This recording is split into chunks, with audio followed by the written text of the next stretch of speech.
You're listening to BQN. Assimilate the audio.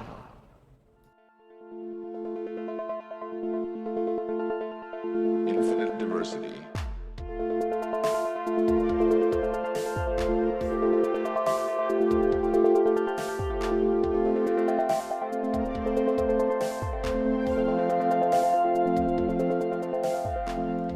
Live long and prosper, and welcome to Infinite Diversity, a Star Trek Universe podcast here on the BQN Podcast Collective.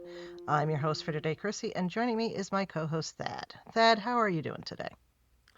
I managed to program a robot to bring me food, so I'm doing great. That is fantastic. We all need that. I know, right? Actually, DoorDash has some robots. I know this because the campus of one of the schools where I work, you can have a robot delivered to the door of the building. I have mine set to leave it at the door and just leave, so I almost never see my DoorDash, so they could always be robots as far as I'm concerned. Well, if it was the robot, you'd have to go out there and take it out of the cooler. Because there's like or heater, and plus, why box? would they give the robot names? And they always say, this person is approaching with your food or whatever. Be careful, and they might argue themselves into sentience. So, oh yeah. But my question was, why did he program them to bring lunch and not just program them to have a why didn't just have a replicator in right there? Ooh, that's an interesting. Well, they maybe could just it doesn't be carrying have around a whatever replicator.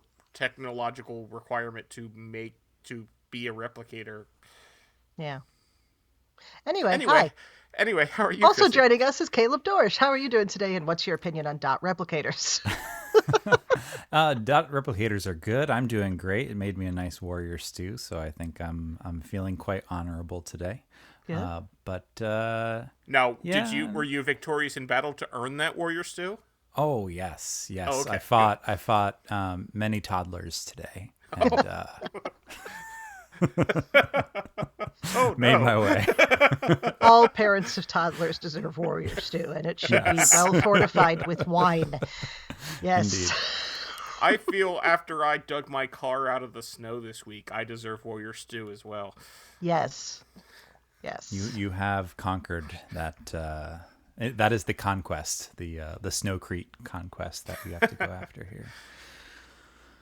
Snowcrete, yes. Oh, okay. One of the many things that we'll be remembering about the winter of 2026.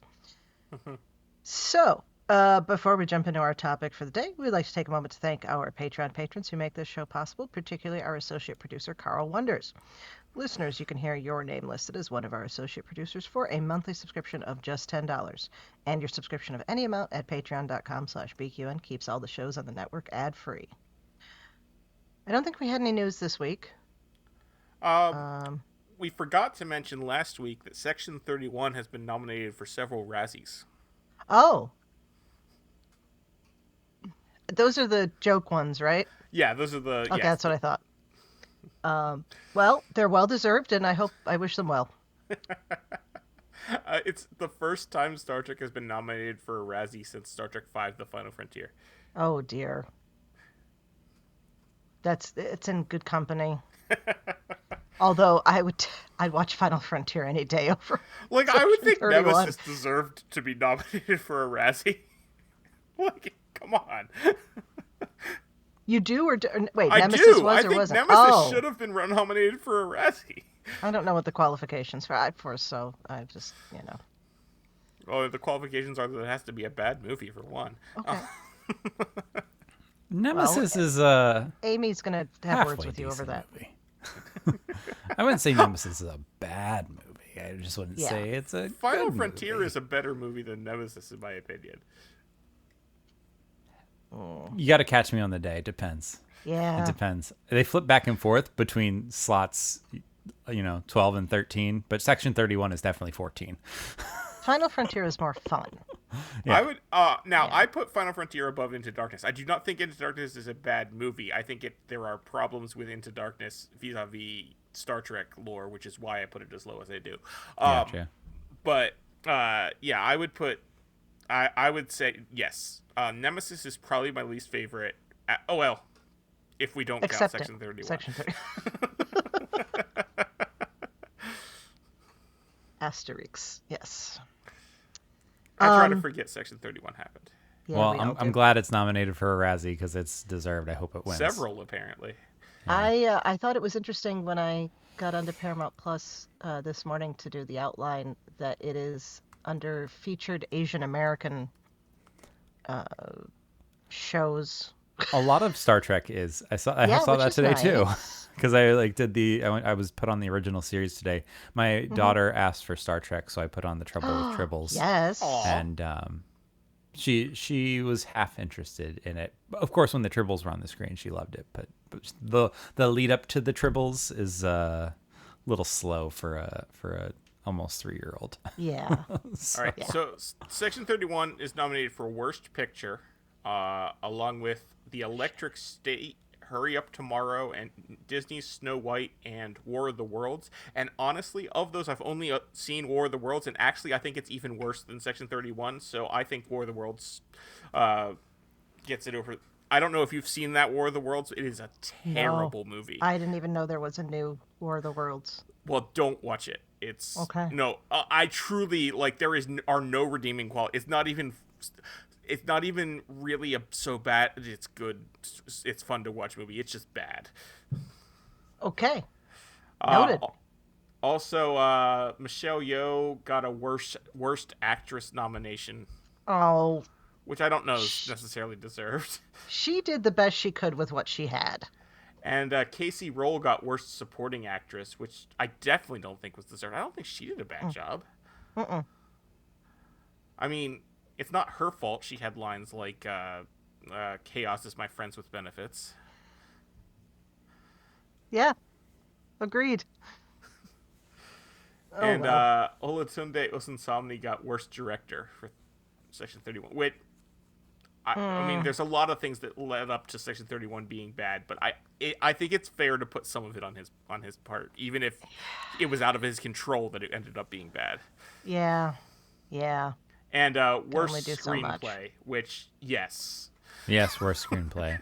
I actually think Tunde's style worked well for what it was, but I think there's a whole lot of editing and things that were outside of his control. In that. Yeah, no, I don't think. Yeah. I certainly don't think you can 100% blame him for it. But at the end of the day, the director it is like basically considered the artist of the movie. So Yeah, that's fair. it's fair to nominate him, even if the Rich Lee who directed War of the Worlds also got nominated, and I think he deserves it more. Anyway. I absolutely agree that it deserves the worst screenplay. Screenplay by Craig Sweeney. It deserves that one because it is not a good screenplay. Maybe someday we'll get to see what was originally intended. Not Yes, actually see it I done, want, but like maybe it'll be released yeah. as a Bo here's Young one of Kim the scripts. and Erica Lippolt to write the book about their original vision. Yeah, and if they don't want to write it as a novel, then give the stuff to Una McCormick, and Yes. she'll do a wonderful job. Well, the only thing that I wanted to mention in terms of news is not really news, but Brent Spiner and Jonathan Frakes' new podcast started last week, or the first episode dropped last week. Well, I haven't had a it's chance on to... YouTube anyway. Okay. Well, yeah, I guess it's a YouTube show. They posted that it's supposed to be on Spotify and Apple Podcasts, but it isn't yet. Okay. Well, So, anyway, it's out yeah. there. I haven't had a chance to listen yet, but my sister said it was really funny, good. So yeah, give that a Yeah, listen. I've been waiting for it to show up as an actual podcast. Because and perhaps this is the elder millennial in me, but if something is just on YouTube, it is not a podcast. Okay. Do you not watch things that are just on YouTube? No, what I mean is, if it's just a video on YouTube, it is not a podcast. No, I got you, but like, is that I stopping do, you from but the fact viewing that it? they call it a podcast, Okay.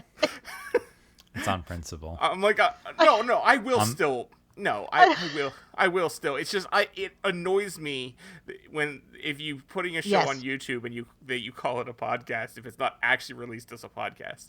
Yes. Yes, but people don't know what podcast even means anymore, so we might as well just... Well, I mean, Yeah. the thing that gives a podcast its name hasn't been made in years, so Right. yeah. That's what I'm saying. And if you ask them what broadcast is, forget it. So whatever you want to call their new show, go Yes. listen to Dropping Names. Dropping Names with Brent and Johnny. Yes. Yeah. I watched the couple YouTube videos they did to like promote it before it came out, and I mean they're always fun talking to each other. So yeah. It's not to love. Yeah. And I assume it will eventually show up on podcast platforms because the Post said it would. Like, so my guess is they've done that classic blunder of announcing their podcast, of submitting the first episode and announcing that it's available, and not realizing that there's a review process for the first episode of a podcast. Yeah, that makes probably. sense. Probably. Maybe there's licensing issues. Who knows? I wouldn't think so. You wouldn't think so, but And it is officially not a. They are very clear to say it is not a Star Trek podcast. They probably forgot Yeah. to mark the explicit box because, well, you know. That'll do Oh, it. that actually might be what Yeah. happened. If that's what happened and that's what's holding it up, that would be so on brand. But And I mean, they do, at least in, again, I've watched the couple videos they did before, and yeah, Jonathan Frakes is not shy with the F-bombs. yeah. So yeah, and Apple's really strict about that. They even consider another word for defecation to be explicit. whether it's used as a noun or a verb. Yes. Like if I were to say Section 31 is a steaming pile of excrement, but say a different word that means excrement, yes, we would have to flag this episode as explicit. I did an episode of History with the Szilagyi on FCC versus Carlin. And I put the bit with the 7 deadly words at the end, and that was the first time I ever. That might be the only explicit History with the Szilagyi episode. There'd be no reason for there to be We've another had one. several explicit Infinite We have, Diversity but episodes. that's because we feel strongly about these things.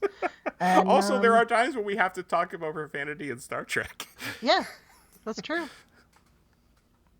Well, hopefully you don't get. Actually, flagged today's one of for, those days. Yeah, hopefully you don't get flagged for. Well, that's master true. debater. Yeah, I think Yeah. we might have to. We're probably gonna have to flag this one. Easy enough. Easy enough. I mean, forgot listen, about that line. do we have many? I think I'd love it if we have young listeners, but I don't know how many. I assume our Child, listeners, most teen of our listeners listeners. are the Yeah. average Trekkie age group, which is not very young at this Yeah. point. I did find out my cousin's 13-year-old daughter thinks that my husband and I are really cool because we're on Spotify, and I'm like, yeah, cool, okay, I'll Okay, if take a it. 13-year-old thinks you're cool, then you've made it. They don't think anyone's cool. She thinks we're cool because we're on Spotify. I was like, it's a history podcast, you know that, right? My friend saw your name. That's cool. Okay, I'll take it. I mean, 13-year-olds didn't think I was cool when I was 13. So Me either. Me either. They had no use for me. I had no use for them. I'm like, fine. I'm gonna go watch some Star Trek. Speaking of, yeah. so this week's episode, Vox in Excelso, which is Latin for a voice on high. And is that the correct Latin? Because I've been seeing about 50-50 split on people calling it Vox in Excelso and people calling it Vox in Excelcio. Okay, here's why. The Christmas song. Because I've had it stuck in my head for days But that's now. Excelsis. But I could see people could be in their head putting that, combining Excelsis and Deo. Yeah, but no, it's Vox. Yeah, Vox and Excelso. That's correct. Okay. Yeah. I mean, that's people... how it is. I mean, because that's how it's listed on Paramount Plus and on Memory Alpha. But like, I've seen a bunch of people calling it Excelcio. Yes, I think that's just Because I they're don't thinking know. Excelsior, maybe? Maybe. And my 1 year of Latin in high school wasn't enough for me to know off the top of my head which was correct. No, it's Vox and Excelso. Okay. But I really do think, because I've had the Christmas song stuck in my head for the Excelsius Deo. Gotcha. So people just goof. I don't know. That's my Fair enough. thought process. The only thing I was going to say is that, the term "a voice on high" is just like it's like the gods speaking or somebody important speaking or something like that. Mm-hmm. But it actually is the title of a papal bull from 1312 that dissolved the Knights Templar. Ah! Yeah. Which has nothing to do with this as far as I can tell, but that's what it is. Well, by that point, the Knights Templar were not really, acting in the best interest of the church at that point. Yes and no. I mean, it depends on what you think the best interests of the church were. They had a lot of money, is what it boiled down to. Yeah. That the church wanted to have control over. So. Well, I guess what I would say is they were much more acting for their own benefit rather than the benefit of God and other people. Yeah, no, I'll give you that. See, there you go. I just assume that anybody who's saying that they're doing things for God is doing it for themselves, so I didn't even Well, go that's there. also valid. I mean, that's mostly true. Oh, we just got done watching Righteous Gemstones. If you've never seen that, I highly love recommend Righteous it. Gemstones. Oh, so good. Talking about people who say they're doing things for God and are doing it for themselves. That's such a good show. Yeah. Anyway. So, yeah, Vox and Excelso. Caleb, initial thoughts, first impressions. I love this episode a lot. I think it's my favorite of the season so far. Mm-hmm. I think just tonally everything with the Klingons just hit a good stride. I think it was really cool to see Klingons being Klingons, and I think the scenes between Jaden and Caleb really were cooking, as the kids say, and it was good. Like there were some really intense scenes, and I just really thought the format of the debate serving the lessons here, I think, worked really well too. There's just something unique about the format of this show that I think is really lending itself to more of that classic TNG style storytelling. Yes. And I think that is a prime example here with this episode. Yeah, I talked about that last week. It feels like this show lends itself to be more episodic, and I think it's really working for it. It also, I think people are going into it not expecting it to be all battles and, pew pew. And so that lends itself to, as the TNG style of let's go have a meeting about it. So, Thad, what did you think? No, I similar to Caleb, I loved it. I think it's a great episode of Star Trek. We get some awesome expansion of the lore for this episode. We see, other than Jaden, we see the first Klingons in the 32nd century. Yeah. I know people were talking about that a lot in Discovery. Like, where are the Klingons? We never see the Klingons. And they were, I think, in Discovery, they were a little gun shy about using Klingons after some of the fan backlash in the first two seasons. Yeah.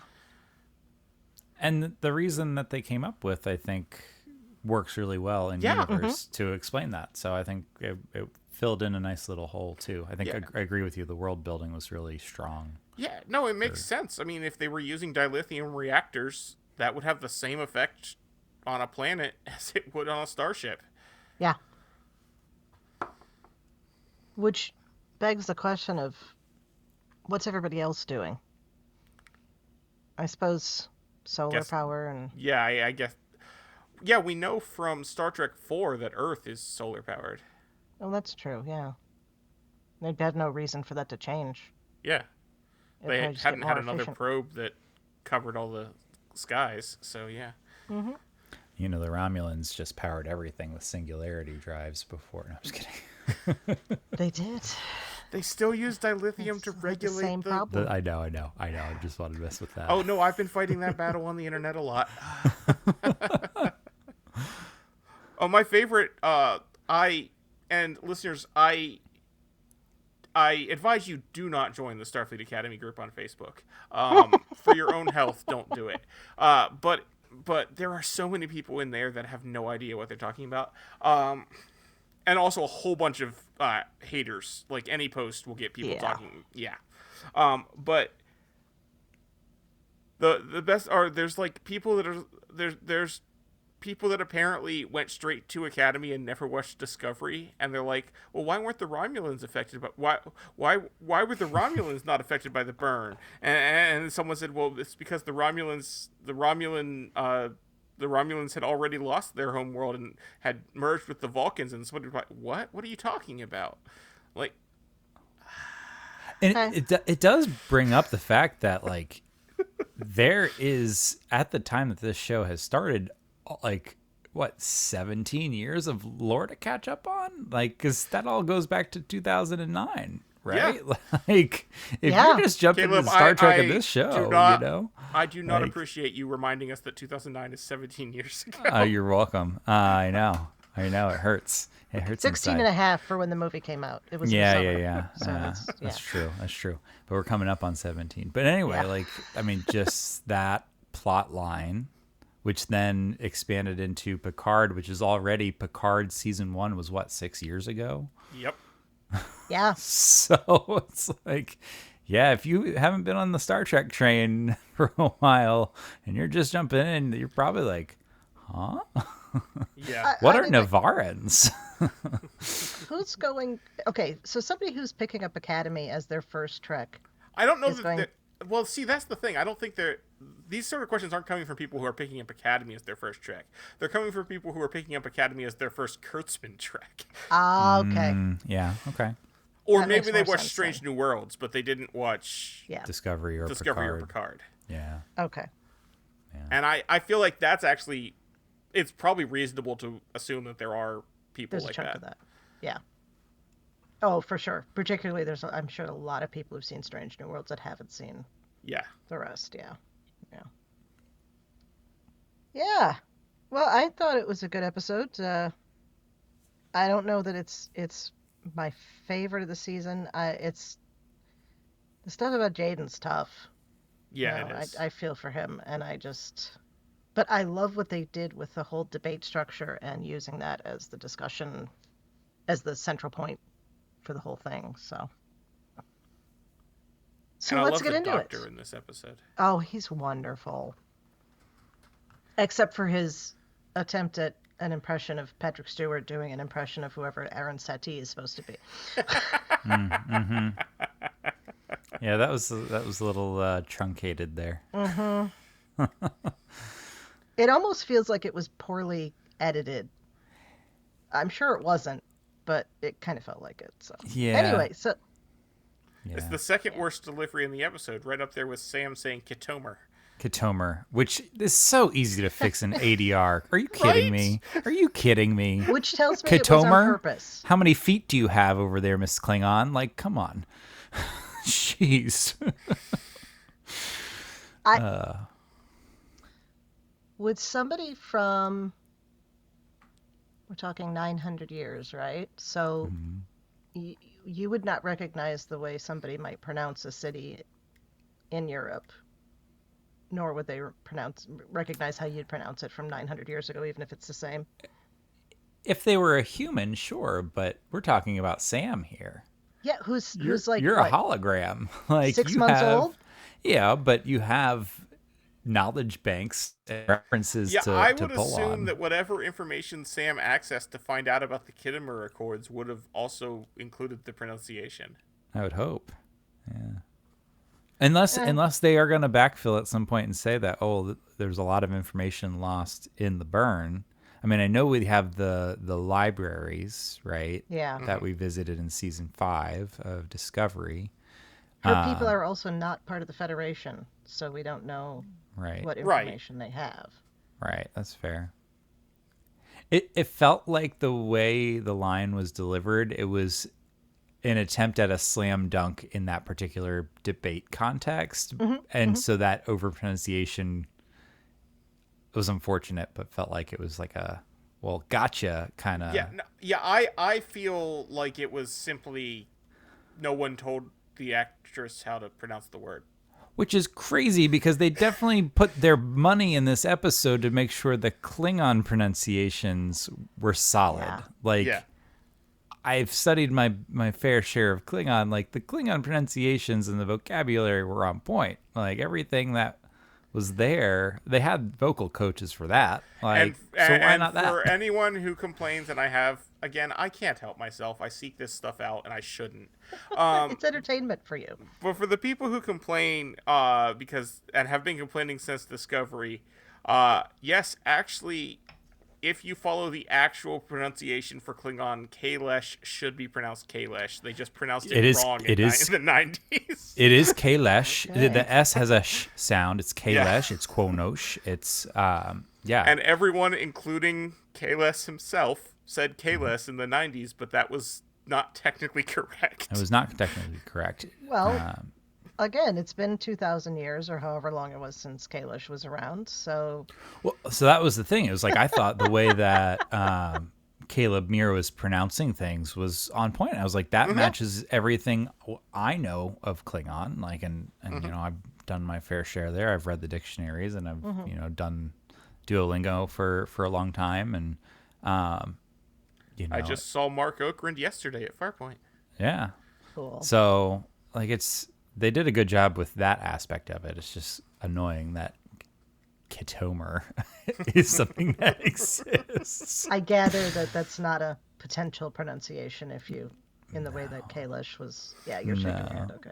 No, that was. Well, I don't think.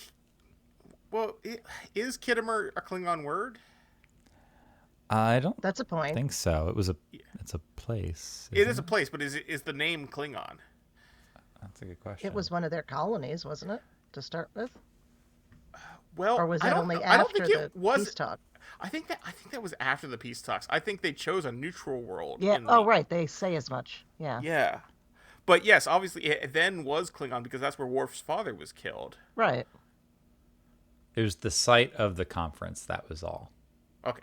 It was just So a we don't know Class who M held planet. it prior. Okay. It was I always affiliated with the assumed Klingon it was and the Romulan neutral Star location. Empire. It was considered to be a neutral site by the Federation and Klingon border, Federation and Klingon Empire, and was located near the Romulan border. Okay. And then by 2346, a Klingon outpost colony existed there. Okay, Right. yeah. All right, so that Okay. Kitomer, as other than this one time, it had always been pronounced Kitomer, but whatever. It doesn't ruin the episode. It just is. No, it doesn't. It doesn't. But I ruin the still sort episode. of winced at that. Well, I hate to tell you the Latin pronunciation of today's episode would not have been the same when it was made the Papal Bull as it would have been if Julius Caesar had said it. So.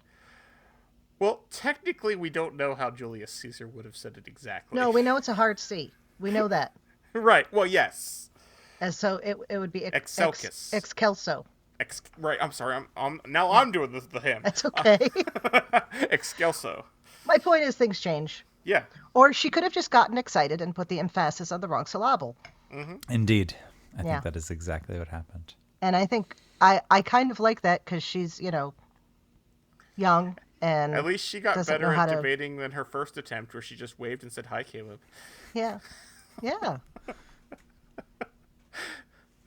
So we got It's ahead of also- ourselves. Oh, It's also ahead. really weird discussing an episode where I share a name with a character now, and that's never happened before in Star Trek. The only thing in Star Trek I shared a name with was Caleb 4, which is a goddamn planet. Hey, at And least so- your namesake which didn't die no- off screen and cause Right. family trauma.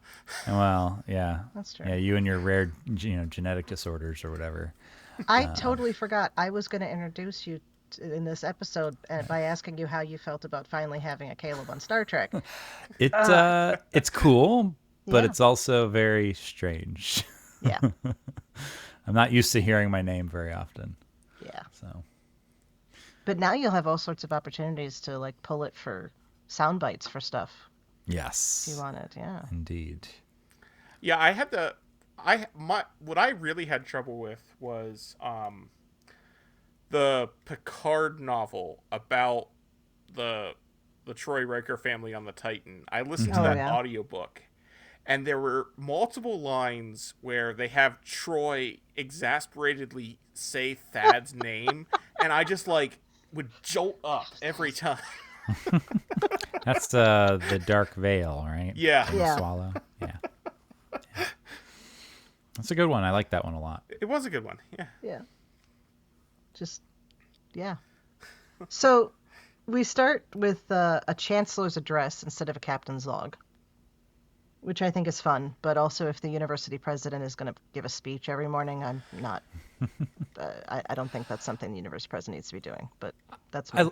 I liked it because it feels like it's their first, away mission. Yeah. Right? Because they, they were still very much in San Francisco in the last episode, and even the episode before with the Beta Z delegation or Betazoid delegation coming to discuss things, they still were planet side, right? They weren't out there, so it makes sense to do something like this.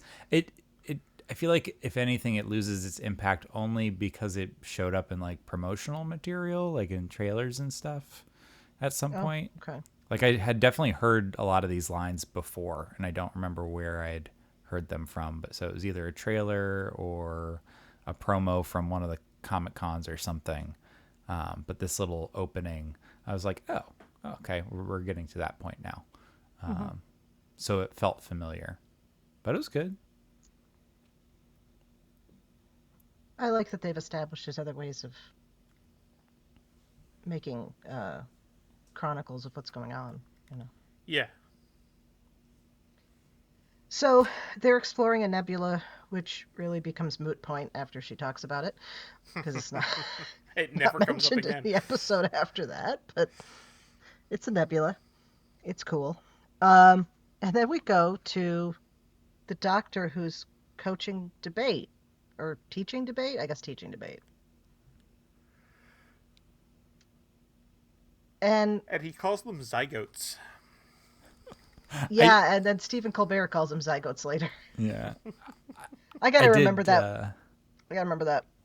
I did really enjoy, even though we talked about how the riff on the it's the drumhead, right? That I'm thinking of the riff on the drumhead quote was a little truncated. I did appreciate just the doctor's sense of humor with his students in that whole period of time, and just like when he snapped up and popped up next to Darum and was like, before you even were a twinkle in your father's pants.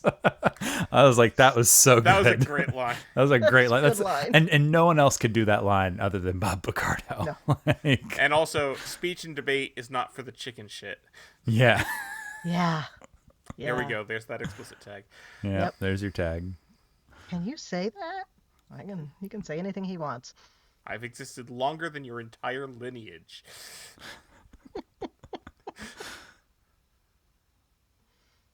Which, I mean, wouldn't technically be accurate, because presumably that cadet would have had ancestors alive before the doctor went online. At some point. I went there too, but, named lineage, Your particular branch of the family. I don't know. What do you think about the doctor doing this? As opposed to, I don't know, somebody with a degree in speech and debate and rhetoric. The doctor probably has the equivalent of a degree in most everything at this point. Yeah, I don't disagree. Yeah. I think it makes sense for him to be, of the instructors they have, to fulfill this role. I mean, he's always been kind of catty. Like on Voyager, he was. Oh, yes. Like, come on. Like, it's just, I think, and it's not catty in the same way that like Jet Reno is. But Jet Reno's not even catty. Jet Reno's more sarcastic than anything. And I think there's a distinct difference between those two characters. And I think of the two, the Doctor makes more sense for debate. So I like him in this role. I think I think some of the ways he sets them up at the beginning are good, but I did think, later on it's really interesting when he kind of shuts down one potential debate avenue. And it's like, well, why did he choose to do that? But I mean, we can get to that point later. That's a little bit later on in the episode. Yeah, I don't dislike having him here. It's just I didn't think about it until the second or third watch, where I was like, why is it the Doctor doing this as opposed to, someone else? But he does justify it. He does explain it. Series regular money. Right, yeah, and they don't want to introduce a new character. I do understand that. Yes.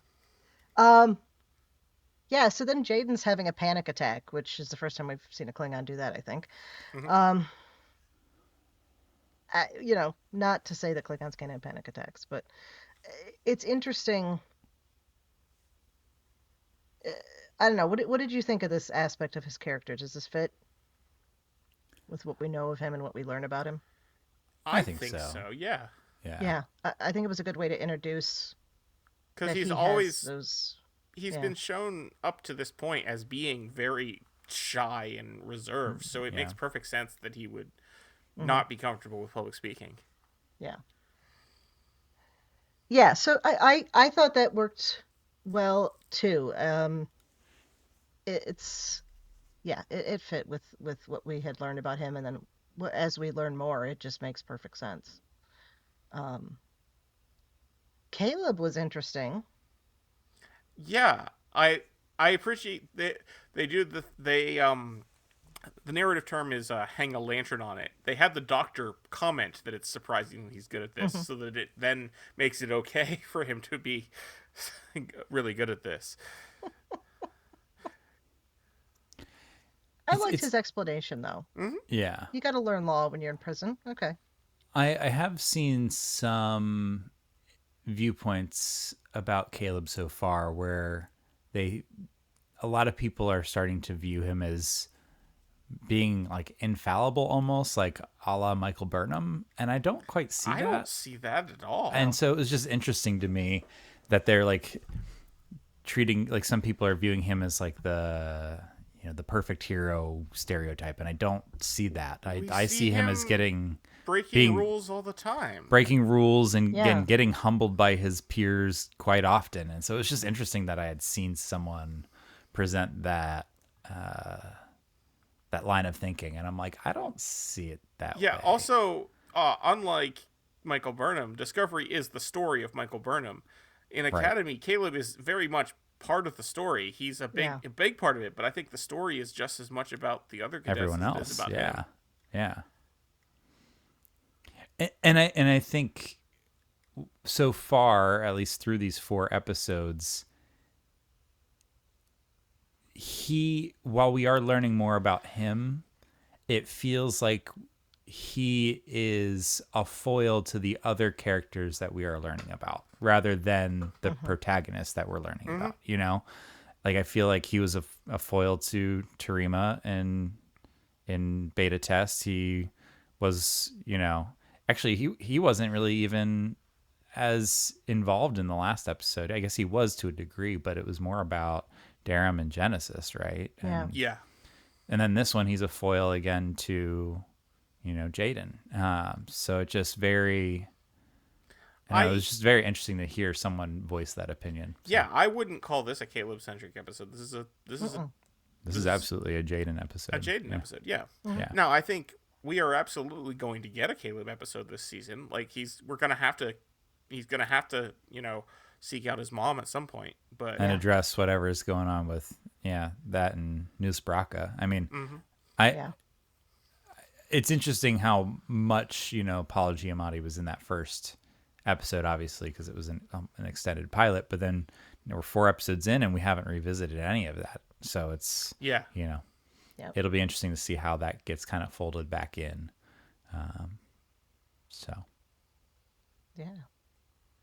I liked that one of the debate topics was the Academy should not require homework Yes, that was good. because, you know, I've heard that one. Caleb, I know you've heard that one. Oh yeah. Well, and I really like Darum Raimi because he's such a tool, and so it makes me want to hate him, but he's actually like a decent person inside, and the outer shell that screams total tool. We're getting to peel those layers back a little bit. Yeah. And that's a character that's surprising me a lot. Even I in agree. these small little moments, I thought I was going to hate that character after the first episode, but he's been surprisingly good. Yeah. The fact that we constantly see him get humbled helps. Yes. And it's interesting that Caleb and Darum are both getting humbled in a lot of ways. But I feel like that's, part of being at the Academy is, learning how to, learning how to socially exist with other people that you haven't been socially existing with before, right? And also just trying to earn respect from people and show respect, I guess, too, in kind. So it's there's a whole lot of learning going on here. It's because it's a school. Yes. So then Caleb and Jaden share lunch. And we were talking before the podcast started about how Jaden has two fathers. And I completely missed that he actually says as much very explicitly here because Caleb says, "You had three parents." And he says, "Yes, I was triad house. I'm from a triad house." So Yeah. Score one for my the attention episode, skills. they explicitly say that, and if you look closely, there you do see the second father in the flashback scenes, but he never speaks, and like the camera never really focuses on him, so it's easy to miss him. Yeah. Yeah. Because I did hear him say fathers a couple of times, but it was in a context that I took it as possessive, not plural. And so I didn't even go there. So that's cool. That's a whole aspect of Klingon society that Okay, actually, there is one close-up shot of his father that I just found, of the second father. yeah. For anyone who's curious, if you look at about 8 minutes and 37 seconds into the episode, you get a close-up of the second father laughing. Okay. But yeah, the second father never talks, so it's Yeah. easy to miss that. But so yeah, Jaden's from a Klingon polycule. Yeah. And what I would not expect is a woman with two husbands in Klingon society. I would have not at all been surprised to see a Klingon warrior with multiple wives, but That would seem because it's a very patriarchal society. But maybe the Right. burn messed things up, That's a good point. Yeah. or maybe it. Many of the houses fell, and so... So now, biologically, Yes, that's 4. I counted.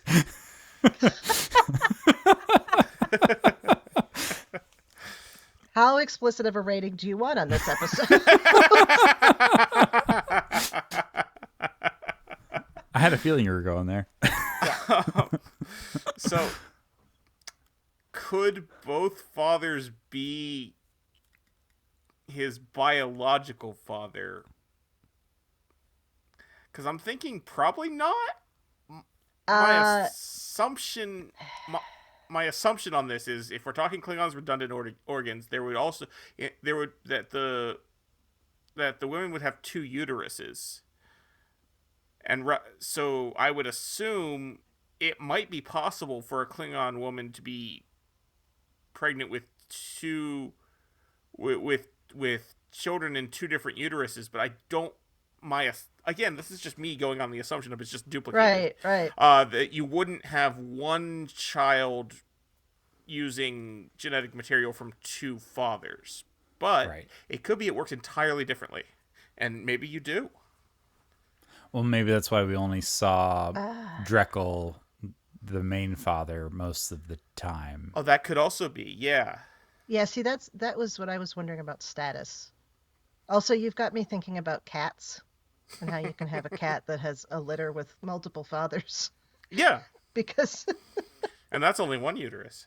yeah, Klingons are cats. That's the episode title.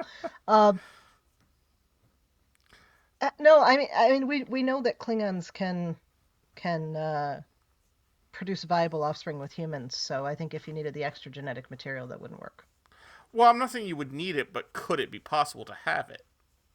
Again, if you're I looking don't know. at a I'm a strict historian, everything's not a duplicated biologist. perspective, it wouldn't work. But that's not necessarily how Klingon bodies work.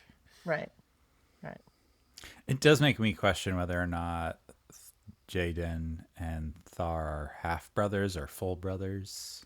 That's an Yeah. interesting point, yeah. I don't know. And there's, within the context of the story, okay, it seems like, from what little we see, the father whose name who's the Drekel. father?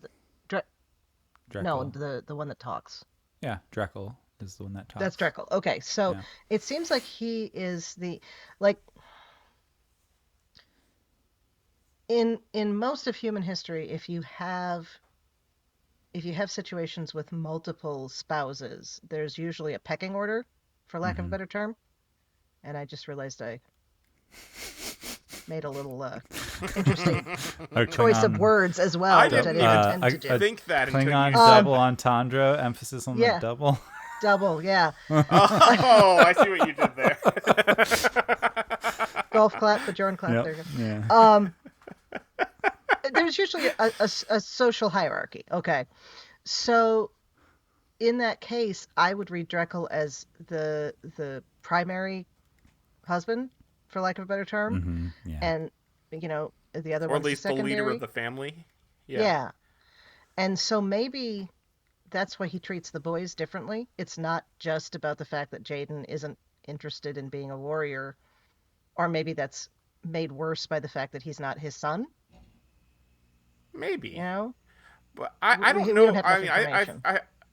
but we don't necessarily see that. Like, that could be, but I think it could also simply be he's just. I think it feels more like he's treating Jaden the way he is because of the way Jaden is, not. Yeah. Yeah, but I No, don't think I it get that. doesn't feel like it's this isn't really my son sort of thing. Yes, and since I didn't catch the thing about him having two fathers until a few minutes before we started this episode, that was how I read it. But now that with this new piece of information, I'm wondering. But until we know more, we have no way of knowing. Like I'm assuming that at least that the family, and perhaps this is a big assumption on my part, but I'm assuming the family all considers themselves part of the same, Same family, yeah. one family, yeah. Yeah. I think it's I like that they're introducing this as a viable family structure. Yeah. And they are doing what Star Trek always does, which is, here's a thing that humans do, but we're going to put it in, makeup to make it look like, oh, it's alien and weird, but you'll accept it because it's alien and weird. But then you'll look around yourself and go, oh, wait. And Yeah.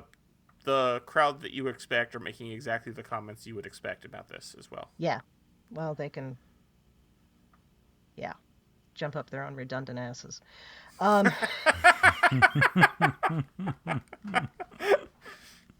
Listeners, ask around to the people you know and pay attention to them, and you might find that you know more people who operate this way than you think.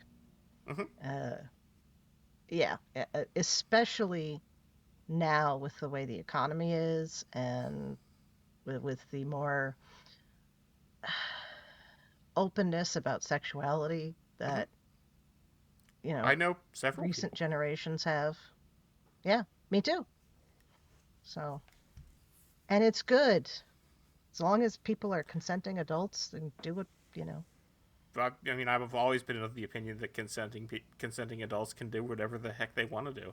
Yep, exactly. Anyway, Yeah, and that's just more love for the kids. That's just more, as long as you don't have a jealousy situation, which we don't know if we have here or not. Which, in theory, you shouldn't have in that situation, but it No. still can happen because everything is complicated all the time. Yeah. Anyway, so, right, But so they're yeah, sharing as lunch. Oh. anyone who has young children can tell you, raising children can be a hassle. Caleb's sitting here going, how many people can I fit in my house? Right, and I was thinking if there were more than 2 people to raise the children, one would presume that might be easier. Oh yes, it would. It would. That's why extended family is a good thing to have in the local area, as long as they aren't, terrible people. Well, yes, there is that As long caveat. as you want them around. Yeah. Yeah, I So- regret to inform everyone that my relatives are made of paper, so they are indeed, terrible people. I'm just kidding. That was a joke. That was. Oh, That took me a God! moment, That, but I got it. wow. It took me a Well, moment. there's no doubt about the fact that you're a dad because that was the terrible dad joke. Yeah. So, yeah, they're sharing lunch. Jaden doesn't like pepperoni because he refuses to eat any animal that Anything, wasn't killed in honorable combat. I love that. And That Caleb was so points out good. that it was never really a pig. Not an animal anyway. Yeah. So we have a vegan Klingon accidentally. Well, so I Or like vegetarian. this. I like this little scene here because I don't know if you've noticed or if you noticed throughout the episode, but even when they're not on the debate stage, they are debating the whole episode long. And I thought that was a really cool choice. Every piece of dialogue between them is a battle.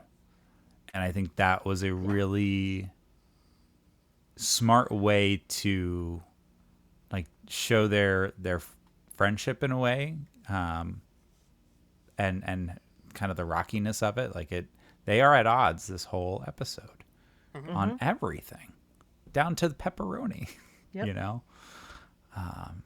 So I thought Now, what I I really find like that. interesting that he won't eat the pepperoni because it wasn't killed in combat, but in a previous episode, he said he doesn't want to eat anything that doesn't have blood in it. Well, we Sure. all are conflicted in our lives. Fair. I don't know. And there is also the little the thing here we noticed that Caleb keeps the Yes. pepperoni he throws at him. Yeah. And Jaden asks him, "Are you still hiding food under your bed?" So yeah, this is coming from Caleb's Yeah. food insecure background that he's hoarding food. Well, Yeah. and In he a does place where you can get as explain much as you want.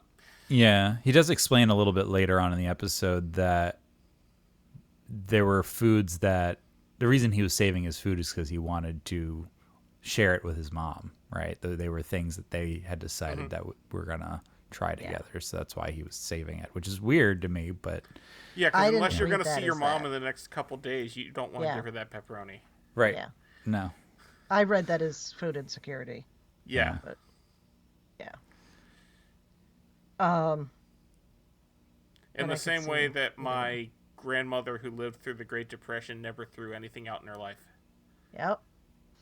But you understand why. Why. So, Jaden gets called to the Chancellor's office to be told about the Klingon ship carrying some of the remains of the Empire has crashed, and they don't know what's happened to it, and, his parents were probably on it. And then that's how we get the explanation of what happened to Kronos. Although I wasn't clear on whether it was completely destroyed or just made uninhabitable. I suppose I it got the doesn't impression matter, but that it's uninhabitable rather Yeah. than destroyed. yeah. Of course, you hear something like that, and the first thing you think of is Praxis exploding. So I just, Mm-hmm. But It yeah, was their key energy production facility. it was. It was. And that's why they started doing dilithium reactors on Kronos, I guess. Because they didn't have practice anymore. They went from having 50 years until their atmosphere was going to be destroyed because of the moon to doing reactors on their own planet. Yep, that makes perfect sense. Yeah. So we find out about that. We see more Federation news service, which I've been glad to see.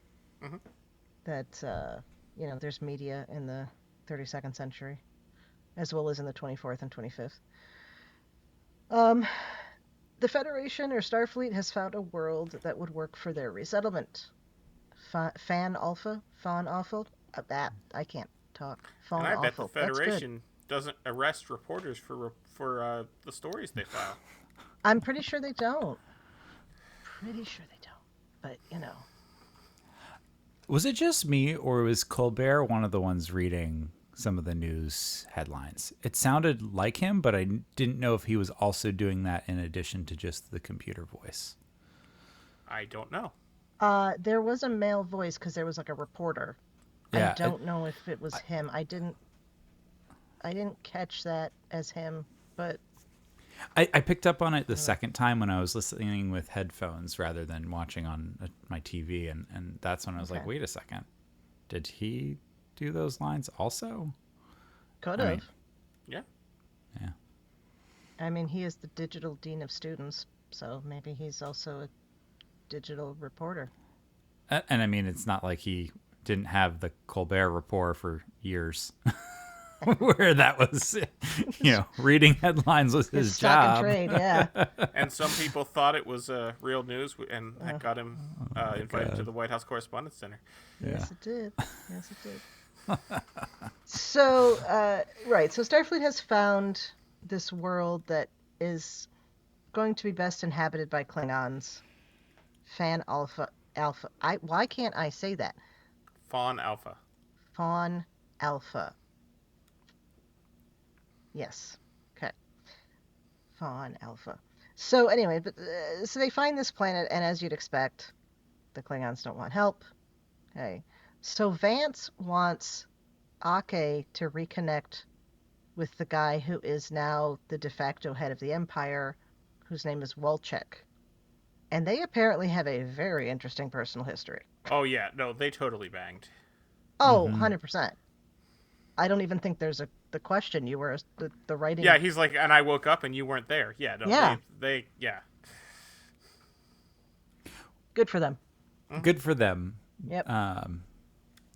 He is a very tall person compared to her, at least the way the camera angles To are be made. fair, most people are. Yes, Yeah. true. But I looked it up. David Keeley's the actor, right? He's 6'3". Okay. She's yeah. 5'1" or 5'2". Yeah. But even then, it looked like a way bigger difference than that. Yeah, well, they were Well- shooting it to make it look that way. Yeah, it was intended that way. Oh, and I also want to point out that the reason that she was meeting with him was because Vance set up the meeting. Yes. And she asked, how did you know about his connection? Because it happened decades before he was born. And he said he was reading her personnel files. He's been reading them for the last 7 years. Oh my gosh. I could see that. On and off, Longer Probably than got- War and Peace and so much more insane. 300 years worth of. Yeah. Lanthanites have seen a lot of stuff. I don't know if I would want to read all that. Well, that's why it's taken him so long to read it all, because he reads a little bit at a time. Yeah. It's fair, yeah. So he also does not want to consider this request, even though apparently he used to be quite iconoclastic, or however you want to put it, where he would have disrupted the honor of the Empire to maintain it, but now he won't. I want to point out he is a very pale Klingon. We don't see white Klingons very often. No. It says there have been many white actors who have portrayed Klingons. We do not see Klingons with pale skin tone very often. Yeah. Which is good. I think it's a good change that they. I think it started with Strange New Worlds that they started doing that a little bit more, varying skin tones. Obviously, they're not purple like Discovery, but I mean, I think Because it's a better. I mean, if we look at previous Trek, obviously we can go back to Trouble with Tribbles. William Campbell was a white Klingon. I mean, yeah. He was a lot less brown faced than any of the other Klingons. That's true. That's true. And and Martok on DS9 was also less brown faced than the other Klingons.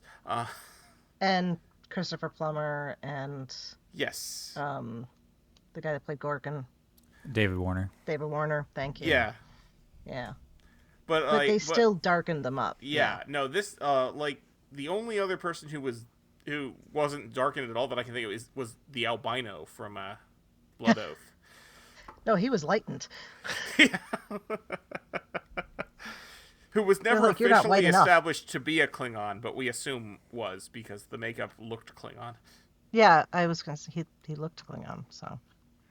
They never say it is never canonically said that he is a Klingon, but yes. That's true. They just call him the albino because, that's politically correct. It's both descriptive and a name. Anyway.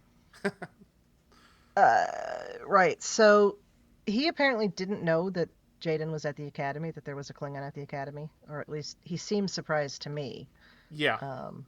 And so he's like, all right, I will look into this, at least for his sake, find out where his family is.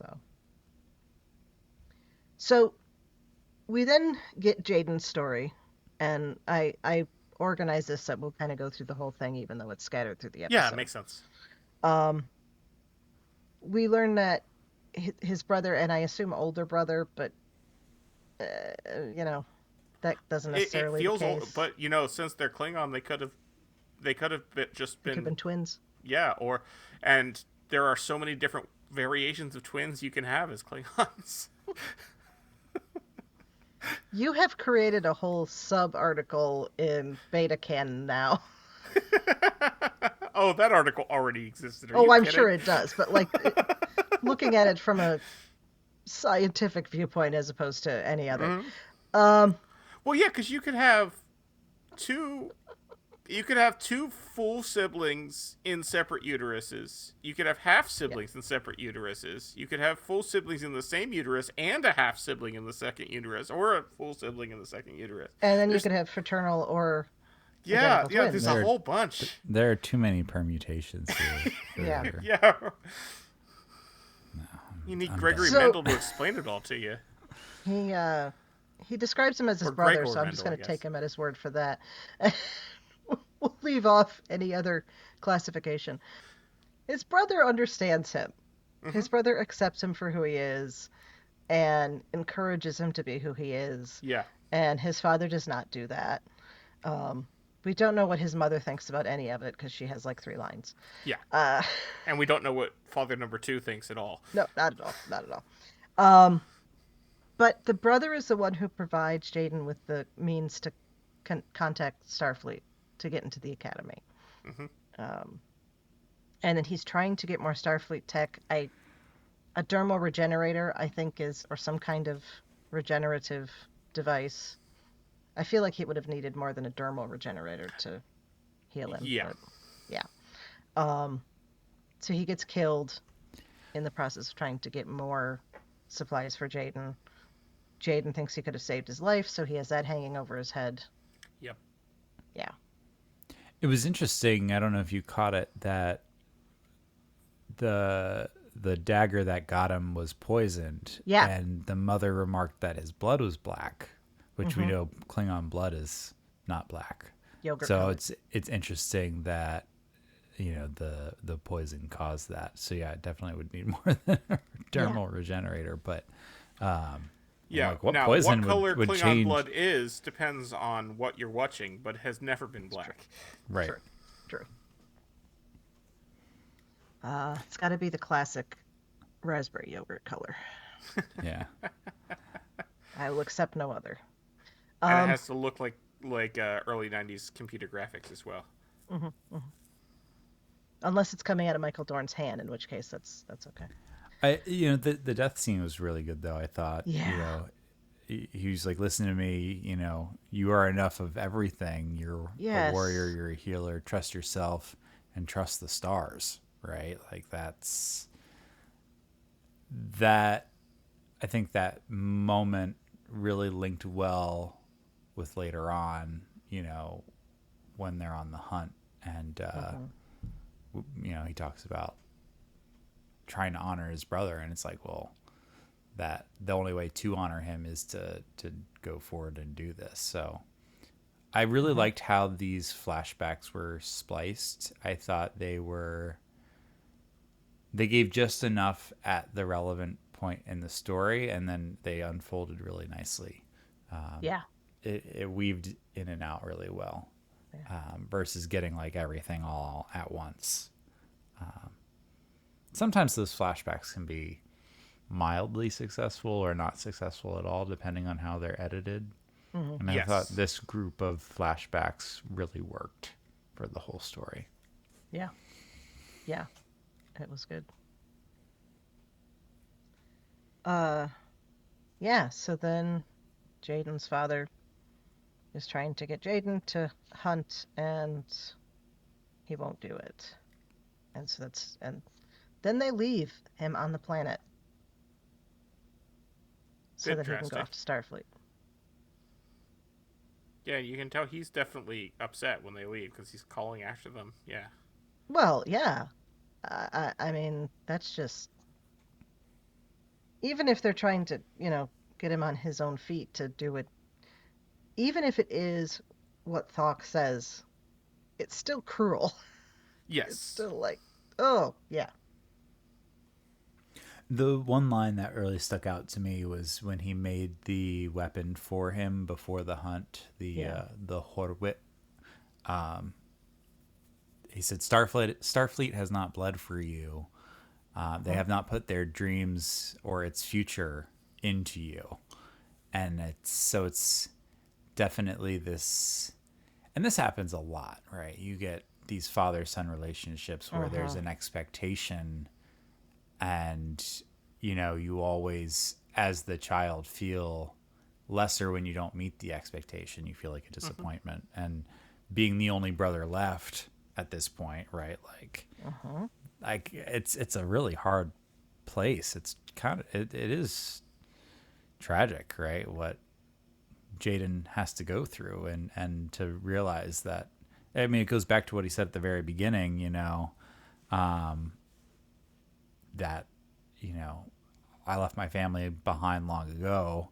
And there was that line when he was talking with the doctor, it's like, avoiding reality does not make it disappear, right? Like, I thought that, and that was the other thing. I think the way he's dealing with the present conflict and the way the flashbacks were spliced in, I thought kind of partnered really well with processing that personal history. So yeah, you can feel like he's remembering these things very specifically because of those events. Yes. That are right ahead of them. So we come back to the debate and the question of what the topic should be, and I loved this scene as somebody who is teaching at the college level and dealing with current affairs and how it affects students, and how much do you want to get into this discussion, and whether it should be a topic of discussion at all. This and using current events is a good starting point for education, like across the board, age appropriate, of course. But at the college level, it's just this, you have this long tradition of, that's where the, fomenting of rebellion begins, so to speak. So, new ideas. Feels like Berkeley in the 60s, right? Where they do it a little too much LDS. Yes. Which Ake wouldn't know about, but she could Should talk to Pelia about it. talk to Pelly about it, yeah. Thank you. Pelia's name fell out of my head for a moment there. But it didn't work on Pelia when she tried it. Nope. Well, I just meant the 60s in general, but yeah, that's true. So I like that they're doing that. Uh, This episode, this whole series so far has felt like such an important commentary on what's going on, even though it was written 2 Filmed. years ago, Yeah. year and a half ago, and it's just some of these are just hitting so dead on. You'd almost think it was planned that way. Yeah. And it's yeah. Right. Like this Yeah. whole episode is about a refugee crisis. Like, damn.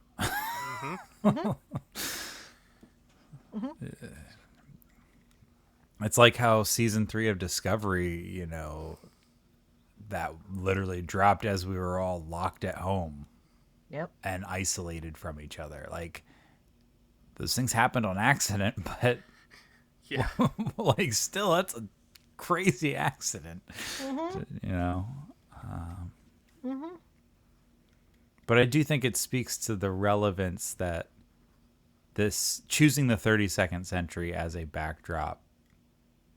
I think it is still the right choice. I know a lot of people I really agree. wanted this show to be in a different time period, but I don't think it.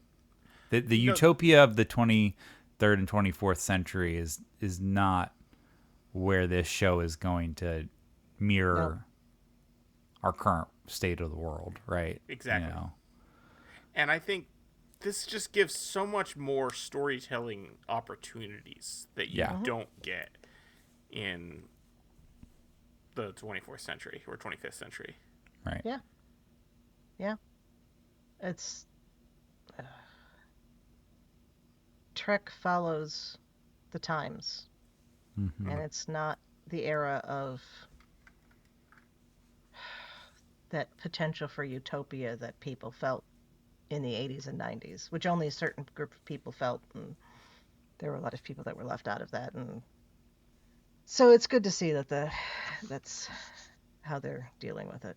I'm losing my train of thought here. Okay. So Caleb offers to partner with Jaden for the discussion. Jaden is insulted by this suggestion, acts as though, Caleb is saying that he needs help. I don't think Caleb was coming at it from that direction. No, I really don't think so. No. I think Caleb was coming from the fact that Jaden is his best friend of the academy, and Yeah. they look out for each other. So he was just trying to do that. Yeah. I think. Yeah. So, so Jaden then says that he's going to argue in opposition to Federation involvement in this. And that surprises everyone because they figured that he would argue in favor because of where he is and what it seems who he is and what's going on. So,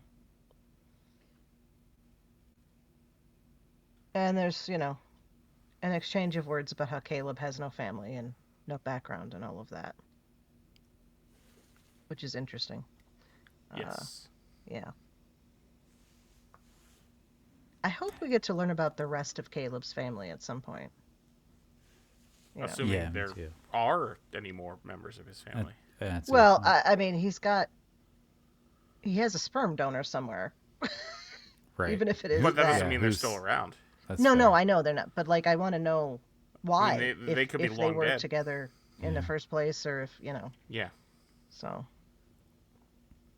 I That's why thought those was- two scenes, or that one scene, I guess, where they're finally discussing where like Jaden is pissed at him for even suggesting that they partner together. I thought like that was really necessary at getting at the difference between their two characters, because I think they are similar, and Caleb assumes that they're similar, but Jaden's right the whole time that like whatever the similarities are, there are still fundamental differences that you have to respect here. Like, Yeah. And so I think that was a really cool scene. They both were acting really well. Both Kareem and Sandro were really doing great work in those scenes. So then. Yeah. No, We s- they just hit it out of the park with the casting for this show. They really they did. did. They really did. Yeah. I totally agree. Yeah. So then we get to Darum is going to try to help. He tries to get Jaden to hit him. Mm-hmm. It's like, come on, everyone wants to hit me. Yeah, and he knows it. That's the funny part. So he kind of baits him into an argument, and eventually he teaches him about something he was taught, which is battle breathing. Mm-hmm. And they have a moment, and I think they have a moment. Yeah, Oh, it yeah. definitely that was. is- This is a queer coded moment. Like, Yeah. So this we've already is happening. established in earlier episodes that Darum is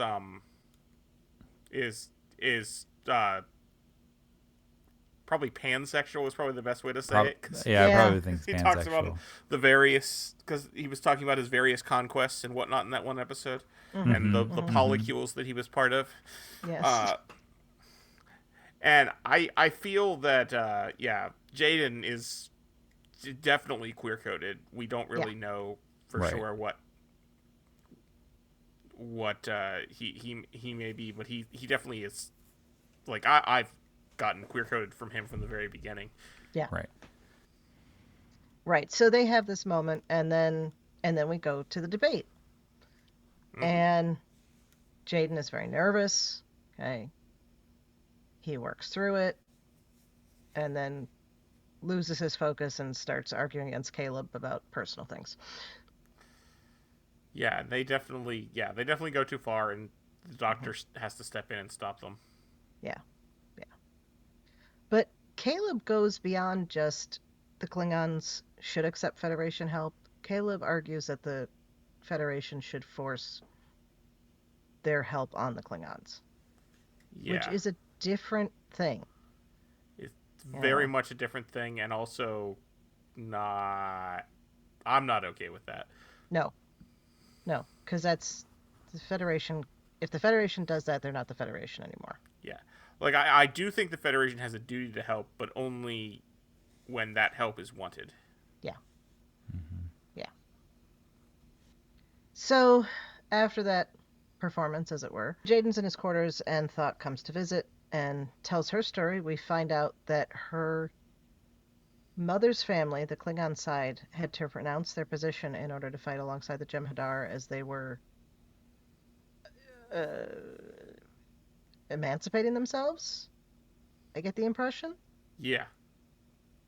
So I'm wondering how far back that goes. Is it just very recent that we have freed Jem'Hadar? Well, And no, she what's says to ride in conquest at the side of the Jem'Hadar. So. Oh, does she say conquest? Okay. Yeah. So I. See, I don't necessarily. It doesn't necessarily mean emancipation. No, I didn't hear conquest. I don't know where I got that idea then. Forget that. Well, she does say that her father was freed Jem'Hadar lineage, which doesn't necessarily say when that happened. Yeah, that's true. And the fact that it's something to mention.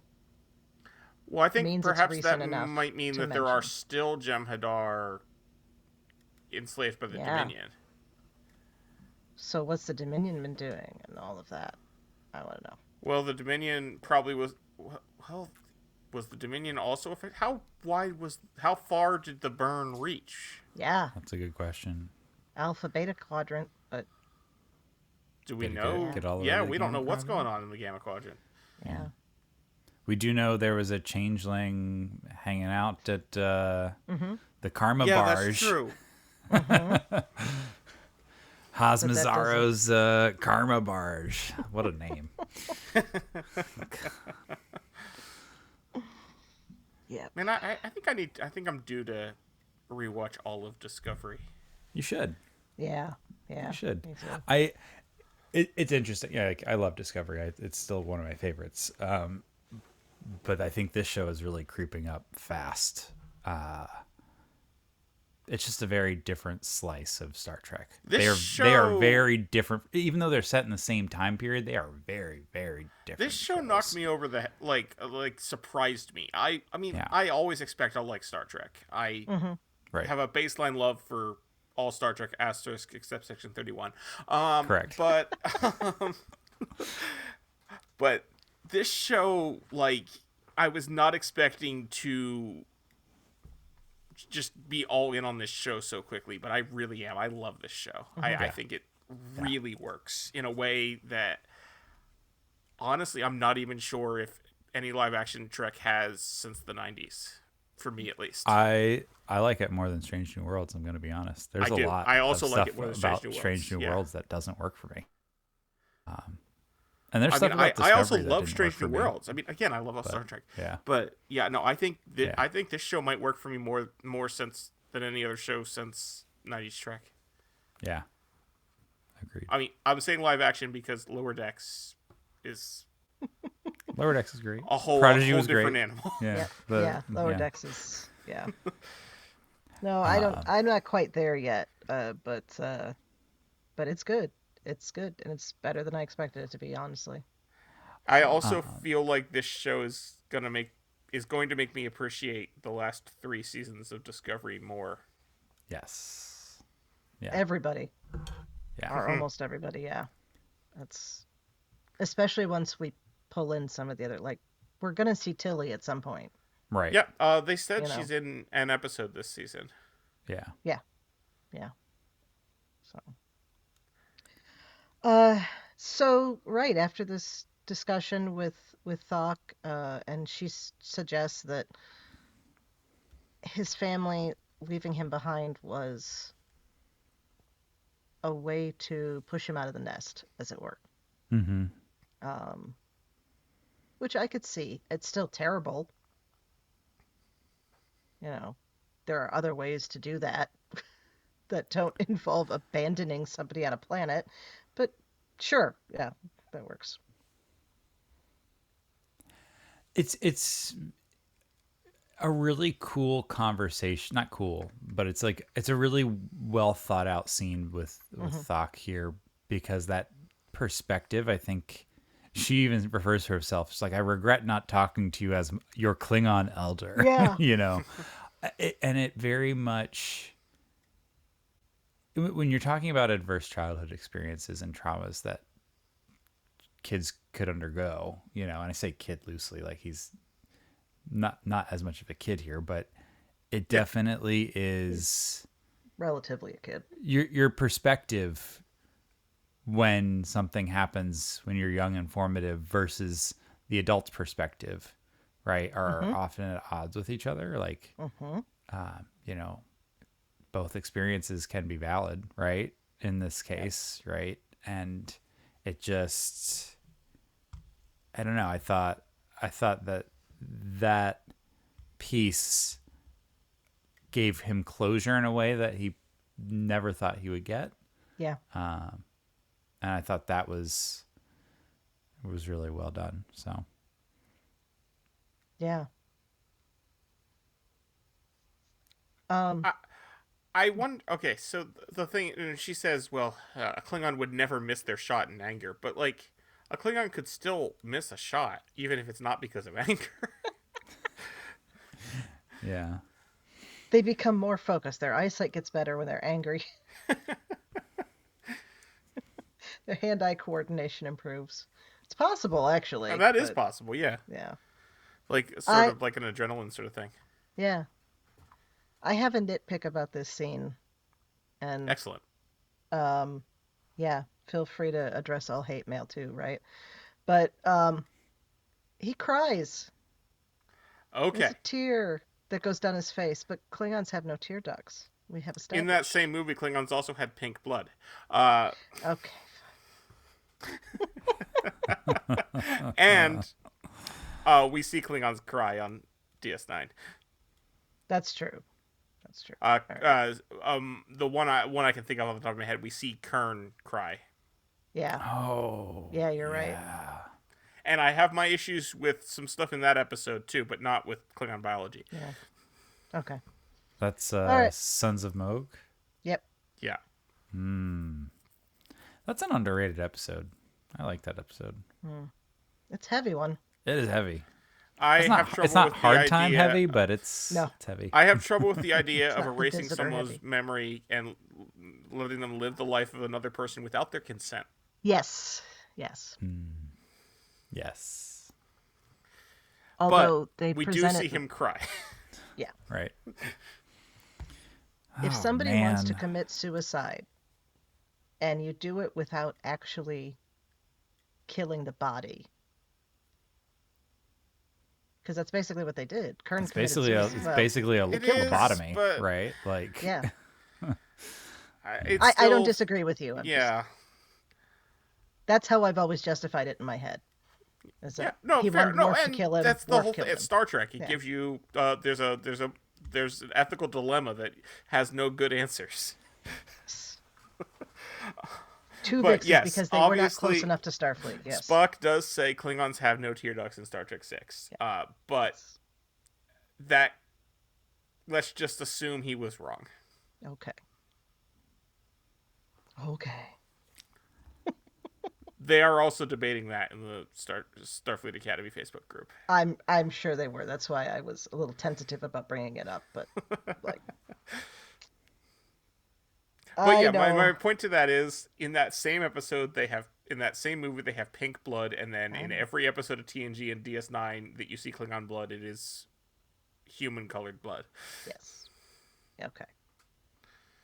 Well, I can retcon that because if the Doctor didn't know enough about Klingon anatomy to help, then Spock making a mistake on that particular piece of information Right, exactly. is acceptable. Yes. So Jaden then requests to go back on the debate stage so that to get everybody back together just to listen to him talk, which is one of those things that happen in TV shows that I just kind of go, okay. Yes. Unless they had another debate scheduled, which is possible, but he suggests a Klingon solution to a Klingon problem, and the way they handle this is beautiful. Absolutely beautiful. battle is the language we use to honor each other. I was like, hell yeah, that is so Klingon. And Love the this. Klingons know what's happening here. They're not idiots. Oh, Yeah. yeah, of course they But do. this allows them to save face. It does. My only minor gripe is that there wasn't any actual bloodshed that we know of. Well, they I was like- say is. Yeah, Yeah. well, they say no casualties, but yeah. No casualties. Yeah. I'm sure somebody got a That paper probably cut. would have been a step too far to allow. Yeah. Yeah. Yeah. You imagine, picking the one Starfleet officer to be the sacrifice. The needs of the many outweigh the needs of the few or the one. Yeah. I don't see that happening. No. Now there has been a critique I've seen a couple of times, and so far in this show, and it's like, why are they the critique I'm seeing is why are they taking the ideas of these cadets and putting them into action in real serious situations so quickly, Yeah. it happened with Caleb Mir, it happened with Yeah. Jaden, it happened time That with is a Wesley valid Crusher. point. yeah. But I mean, if the fact that it's really about But It's how really many about episodes Ake of TNG were pushing her solved with an idea students that to- Wesley had? right. This That's is what fair. I'm saying. That's fair. Yeah. I mean, Nog's a hero, Yeah. man. A few times over. I'm Jake Sisko, and I'm a reporter. I think it's proximity to command. To command to Ake. yeah. I think that absolutely is what it is. And And Ake's because proximity Ake is to getting put in these situations because of her longevity and experience. Yeah. So we have this battle, in quotes, and the Klingons win, and they are able to conquer the planet and take it. Jaden learns that his parents are safe, and Walchek gives Jaden a warrior's bow. And then we he gets do to- see a very brief scene of his parents on the planet. Yeah, Yep. yeah. All three of And, them. Yeah. And he gets to see, or he gets to eat the warrior stew, which is apparently Yes. quite spicy. Suvwitlik. But since That's it's what you say. replicated, it didn't really die, and it didn't have an honorable death in combat, so he shouldn't be able to eat it. Maybe it's not replicated. Maybe he got it from Wolchek. Yeah, that's true. Yeah. How does it taste? Spicy. I do have to hand it to Jeff Russo for pulling in the Klingon battle theme Oh from yeah, the Jerry Goldsmith Goldsmith here. music. Oh, Heck yeah. And there were So happy. there were some tones from Undiscovered Country too in there. Yeah. Some of the Starfleet I will- music. Yeah. I think Jeff Russo has done a good job with the music on this show for everything except the theme. Yes. Yeah. Agreed. 100%. 25 years from now, though, will it be like Faith of the Heart?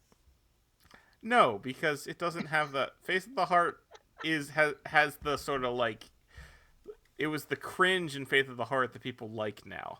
Yes. You don't. Yeah, This that's true. is just forgettable music that people will forget already. Like, Yeah. if you asked me to hum the Starfleet Academy theme, I don't No, think I I could couldn't. do it. Yeah. I think Faith of the Heart is like it's got like that it's got like that 90s late 90s Phil Collins kind of vibe to it. Oh, if it definitely you found does, Phil yeah. Collins at a Walmart, you know, like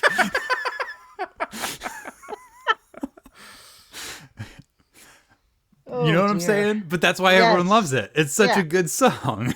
Yeah. Yeah, no, I don't I think was this. just I don't think poking. anyone will. That I Just don't poking. think that will happen with Academy. And yeah, it is the only. Okay, well, actually, I don't know. Was there a theme for Section 31? I don't want to go back and listen If to there find was, out. it doesn't matter. I don't think Section 31 had like opening titles. No, I don't. I only watched it twice. I only watched it once and I don't want I to only watch watched it it 3 again. times. Yeah. God, your poor soul. I'm sorry you wasted. To be fair, one of those times 7 hours of your was when I was at some friend's house and I said, "Okay, you got to watch this. It is so bad." Yeah, And we that's mocked it mercilessly the entire time. If you're gonna MST3K it, that's a whole other issue. Yeah. Yeah. Particularly if there's intoxicants involved. Yeah. So the Klingons have a new homeworld. Yeah. And Jaden knows his family's okay. We don't know if he talked to his family. Right. I wouldn't blame him if he hadn't, but So I do wonder about the Klingons needing a new world. Like, the Klingon Empire, by the nature of it being an empire, encompassed Multiple worlds outside many of star Kronos. systems and worlds.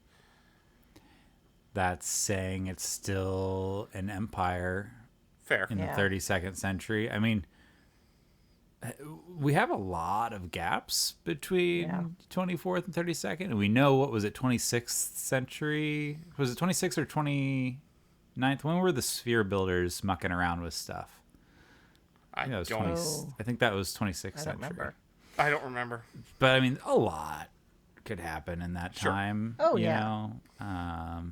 Not and we don't know how much of the temporal Cold War, yeah, that's you know, still may have hanging out impacted there. or decimated them to some degree. So Well, and if all of their colonies operated with the same kind of power systems that decimated the home planet, yeah, the same thing would have happened. So that's true.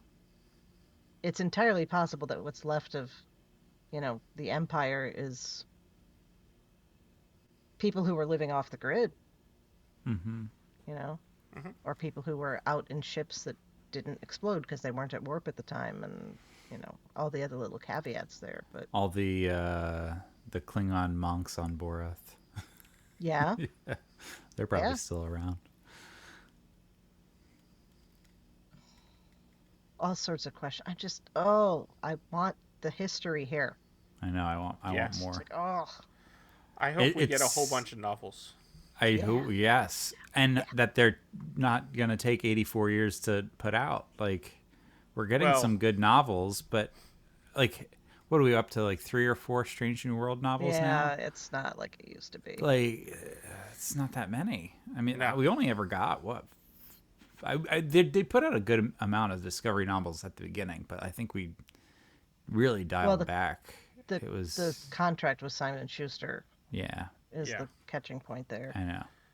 Yeah, But I mean, well, I think we they had like just need 4 or more 5 books novels. real quick, and then they only had 2 or 3 more Discovery books after that, and And they were good Discovery books too. they were.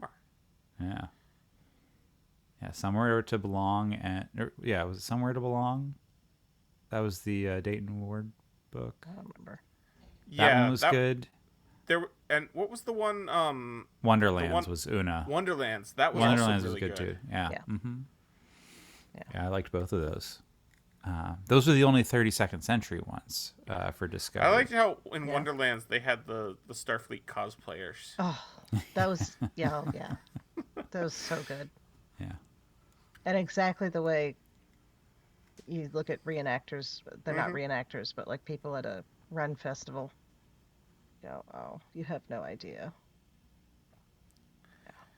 Yeah, and I think we've had 3 or 4. Is it 3 or 4 Strange New Worlds novels now? They're up to 4. There was High Country. There was Asylum. There was Toward the Night. And I'm missing one. I think there's another one. Is it the new one that's coming out? The new one that is coming that hasn't been released yet, I think. What am I missing? No, I think we've only had the 3 so far. I think you're right. One was John Jackson Miller. One was Ring of Fire. That was the David Mack one I was figuring out. Oh, that's right. Yeah, Ring of Fire was good. I actually liked Ring of Fire. I like that one. Yeah. Yeah. So it was John Jackson Miller, Una McCormick, James Swallow, and David Mack each wrote one. Yes. So we have 4 of those so far. But it took forever to get 4 books. I mean, we're already on season 3, and we had a 2-year gap between seasons. And the Discovery novel, The Enterprise War, is an honorary Strange New Worlds novel. That's fair. Yeah. Yeah. Even if it was written and published before Strange New Worlds was even announced. Yeah. It still works. Yeah. Well, it backfilled a lot of the Red Angel stuff, so it was good. Yeah. My only complaint about the Enterprise War, which I really enjoyed, I like most John Jackson Miller novels, is that it made me sympathetic to Lieutenant Mansplain. Oh, gosh. Evan Connolly, right? Yeah. They made him an actual character in that book. I was like, gosh. Yeah. Why? I forgot about that guy. May he rest in Rightly pieces. so. Yeah. Sorry, too dark. No, not at all. So, one other thing before we completely wrap up, we get a USS Riker in here. Yes. Amongst the Yeah. Starfleet ships, so that's cool. Yeah, so. All in all, good episode, Named I for think. Thomas, I'm sure. I'm sure.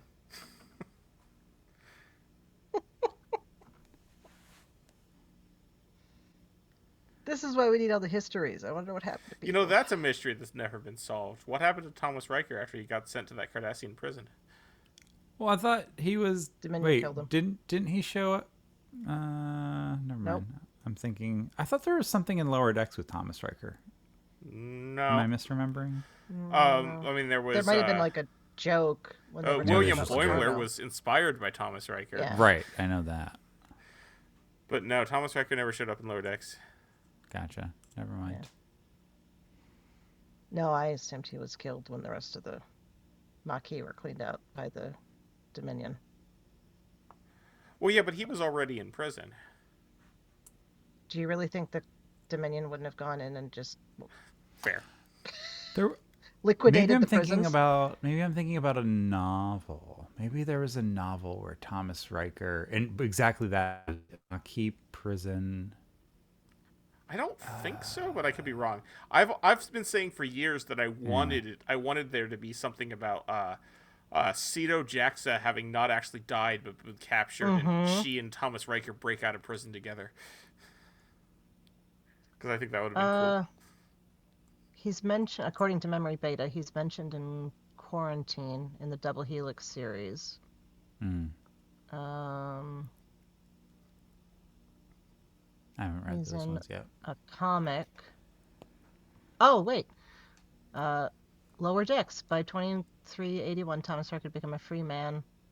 Riker was on a list of former Starfleet officers who. That's right. He was on the list. Yep. Okay. Yeah. The people that Nick Locarno was going after. Okay. That's so right. he was still alive. Or that they were suspecting. He was Right. trying to recruit. Yeah. But we didn't actually see him. We just saw him on the list. That's right. Yeah. That's right. And then he's all over the place in alternate timelines in Beta Well, canon. yes. Yeah. I do wonder if the idea to replace William Riker with Thomas Riker, how that would have played out. Because you know about that, right? The No. TNG. There was a proposition to kill William Riker at the end of the episode, Second Chances, and have him be replaced for the rest of the show with Thomas Riker. That's stupid.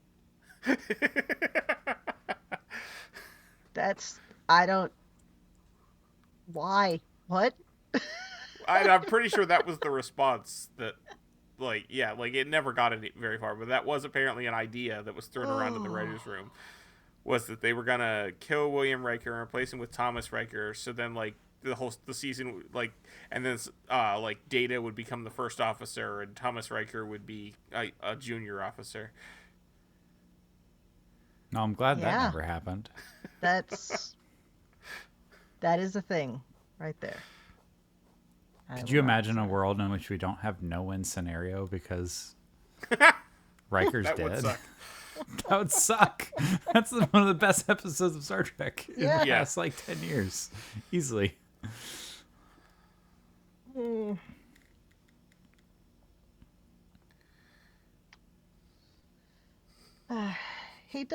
Caleb does say he's hoarding the food because he wanted to share it with his mother.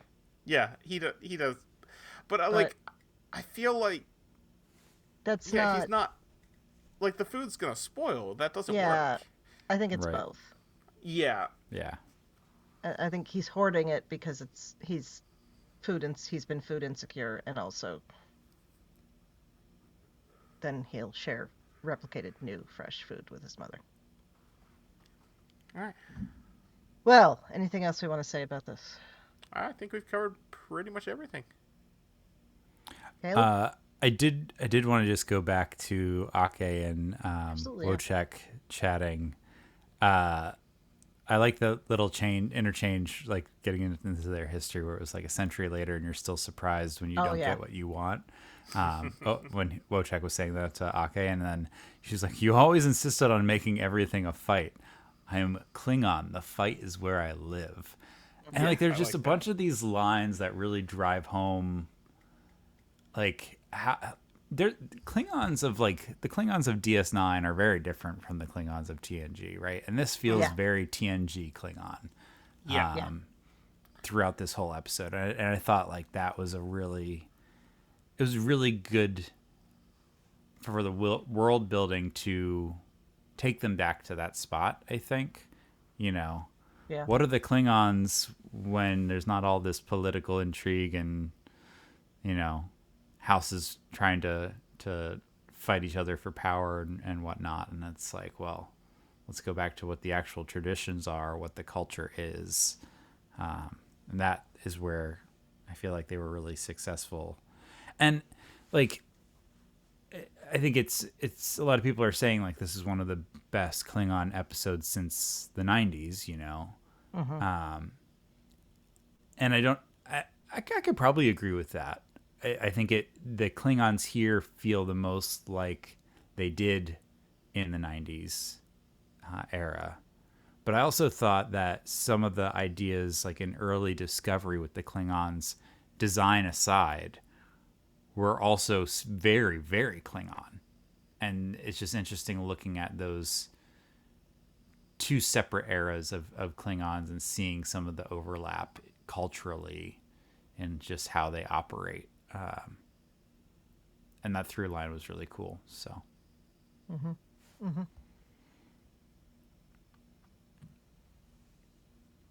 Oh, and I don't think we brought up the Doctor's best line, which has now been memed. There's been a tragedy. Don't compound it with ignorance. Yeah, that was great. Yes. Man. Talk about timeliness, right? Yeah. Oh. I do like when Caleb shot down the conspiracy theory guy. He was like, the Klingons blew up their own planet, right? Yeah. No. Be quiet. And I also mentioned it in passing, but I can't believe they snuck a master debater joke in here.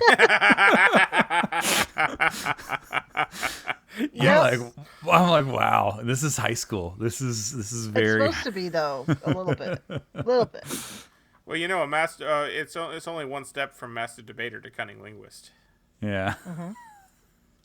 This is true. Oh God. But I will say, like, the humor in this show, it feels right for what it is. Like, yeah. I don't feel like anything is overstepping too much. No, and even that's kind of delivered up as a groaner, Yeah. It's kind of like, oh, really? No. Yeah. He says it expecting to get, a look of like, what? No. Right. So.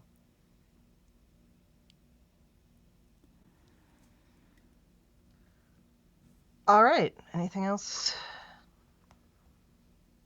Kapla. Blah. I'm tired. Okay. Same. Caleb, thank you so much for joining us today. Where can listeners find you online? And is there any current or upcoming work you'd like to talk about? I'm not online a whole lot these days, but I'm Good for still you. over at Blue Sky at Rogue Mogue. That's ROGUEMOGH, where I still post weekly about all the new Star Trek episodes, but I just try to avoid a lot of social media. It's Smart. the times. I wish I was as smart as you are. I'm trying. I find that actually, like, there was a time, like a year or so ago where Blue Sky definitely was better, but I find I'm opening it less and less and less. Same with Facebook and Instagram too, but yeah. Anyway, come find me there. All right. Thad, where can people find you when you're not programming robots to deliver you food? Best place to find where you can find me is my website, tyrannicus.net. It's tyranicus.net. And you can hear me on the podcast I do with my friend Carl called License to Spiel. That's license spelled with a C like the British do it, where we started out talking about James Bond and through a roundabout way are now covering every episode of Columbo. And Chrissy, where can people find you when you're not eating victory food?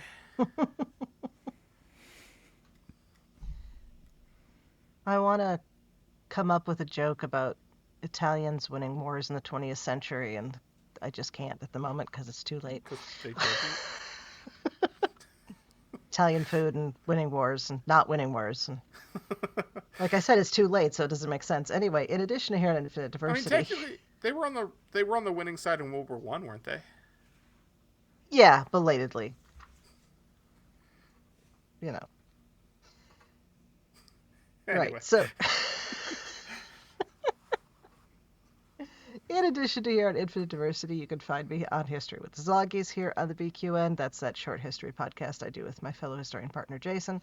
I'm also happy to chat about our shows in the BQN Collective on Facebook, and I'm on the various socials as The Goddess Livia, that's TheGoddessLivia, where you can see my opinions about Star Trek history and leftist politics. Don't forget all our other great shows on BQN. Here's a recording of Amy to tell you all about them. What's happening on BQN, you ask? We're not just a network. We're a universe of exploration, entertainment, and deep dives into the topics you love. Here's your star map to the sonic adventures awaiting you. Let's chart the Star Trek cosmos with all good things. Embark on a comprehensive journey through the entire Star Trek universe with the insightful crew of Amy, Christos, Kelvin, and Kristen. From classic to current, they cover it all. Galaxy class, engage! Stephen and Stefan pilots this Alpha Quadrant mission, meticulously covering all aspects of Star Trek: The Next Generation. Infinite diversity. Stay current with the newest Star Trek frontiers alongside Chrissie and Thad. Union Federation. Whether your allegiance lies with Starfleet or the Planetary Union, Kyle, Kevin, Amy, and Haley offer a unified front, discussing both current Star Trek and the truly Trek at heart, the Orville. Crack open that book with Peter and the Trek Book Club podcast. Delve into a rich tapestry of Star Trek's beta canon. What's the tea, Bev? Christo spills the latest Trek news and fandom insights with an essential LGBTQIA+ perspective, complete with engaging guest interviews. Our visual voyages that you can find on YouTube as well as podcasts are Trek Masters. Think you're a Starfleet Academy graduate? Test your knowledge with Davey and MC's challenging Star Trek quiz show. And the View Screen. Tune in live on Sundays for your dose of a Trek-inspired talk show. Kelvin and Amy host new 8-week seasons each spring and fall. But beyond the final frontier, we have Bargain Bin Gamer. Davey and Mitch, your self-proclaimed gamer guides, lead you to digital treasures, unearthing and reviewing the most affordable video game gems. Cinema Z. Grab your metaphorical popcorn for Mark and Matt's cinematic deep dives, unearthing overlooked films that demand your attention. History with the Szilagys. In order to never repeat it, tune in as Chrissie and Jason deliver bite-sized snippets of historical events from around the globe and transformational journeys. Host Lex Rosa explores what it means to embrace authenticity in the face of societal expectations. You can unlock deeper levels of engagement with our exclusive patron perks. The Hive Mind is where you can join our random script readings, live reaction shows, and roundtable discussions. You can also now watch All Good Things as an extended video edit and get a background look into the creation of a podcast. Also, check out our back catalog of It's Green and Amy's Math Moments. Stay connected to our ever-expanding galaxy of content by following BQN Podcasts on Instagram, Blue Sky, YouTube, and Discord. We appreciate you choosing BQN to fill your auditory needs. Thank you for listening. Assimilate the audio. Thank you very much for tuning in to Infinite Diversity. Thank you to Zach Tripp for the wonderful theme music and Mark White for the awesome show art. Please subscribe in your favorite podcast player and don't forget to rate and review us there as well. If you want to reach out, you can find the network on the socials at BQN Podcasts or our show specifically at Edic Podcast. You can also talk about any and all of the BQN podcasts in our Facebook group, the BQN Collective, or join our Discord server. When you next hear from us, we'll be talking about Episode 5 of Starfleet Academy, Series Acclamation Mill. Until then, peace and long life.